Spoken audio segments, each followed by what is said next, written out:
Let's talk a little bit about my favorite platinum blonde icon, Jayne Mansfield. Now, Jayne Mansfield gets compared to Marilyn Monroe a lot, but really she couldn't be any more different from Marilyn.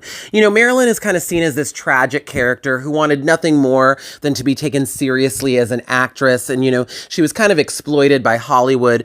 But Jayne, on the other hand, was a very clever and cunning woman, and she was actually in total control of herself and her image the entire time. Jayne Mansfield had a very high IQ of 167. She spoke 5 languages fluently, and she was a classically trained pianist and violinist. But Jayne Mansfield had only one ambition in life, and that was to become a major Hollywood star and celebrity. Not an actress, mind you, a celebrity. And she would actually stop at nothing to get there. Jayne Mansfield was born Vera Jane Palmer in Pennsylvania in 1933, and the brunette beauty quickly blossomed into a very voluptuous woman, and she had stars in her eyes, and she quickly set her sights on Hollywood.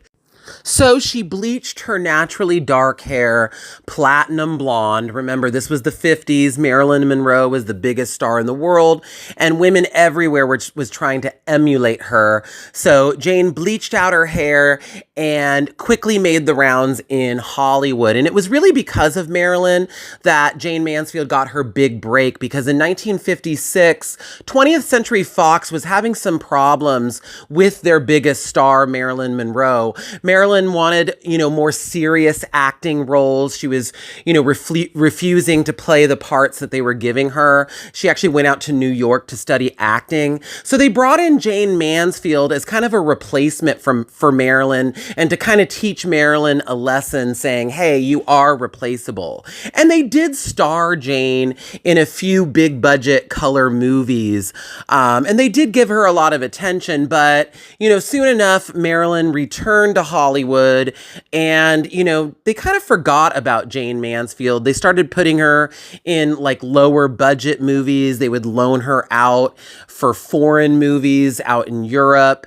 And so her star started to dim a little bit. But Jayne Mansfield was not to be trifled with. And this was a woman that would literally do anything for publicity. And she was known for her publicity stunts. One big one was these kind of staged wardrobe malfunctions. She would wear like a bikini top that was like 5 sizes too small. So the minute she dove in the pool, it would just pop right off in front of all the photographers. Sophia Loren had a big party when she came to Hollywood, and Jayne showed up in that plunging neckline made for some very famous photos. She would kind of flex her chest so that the straps of her dress would break off. So she would stage a lot of these like wardrobe malfunctions, and she would do all kinds of crazy publicity stunts to kind of stay in the limelight and to gain attention. But by the early 60s, Marilyn Monroe had passed away, and there was no longer this, demand for these blonde bombshells. So Jayne Mansfield returned to her dark roots, and she went back to being a brunette for a short time, thinking that maybe that would, give her more acting roles. It didn't really do anything for her career. And, in addition to wanting to be a Hollywood star, she also wanted to be a mother. She grew up as an only child, and she wanted to have a lot of children. And she did end up having 5 kids before her untimely death. And she needed to support them. So because, the movie roles were starting to dry up, she took her act on the road as a nightclub act. And it was kind of a downgrade to her career, but she was making money. Unfortunately, on a foggy morning in 1967, the car she was riding in would crash into a semi-truck, and it, kind of was a sudden ending to her bright stardom.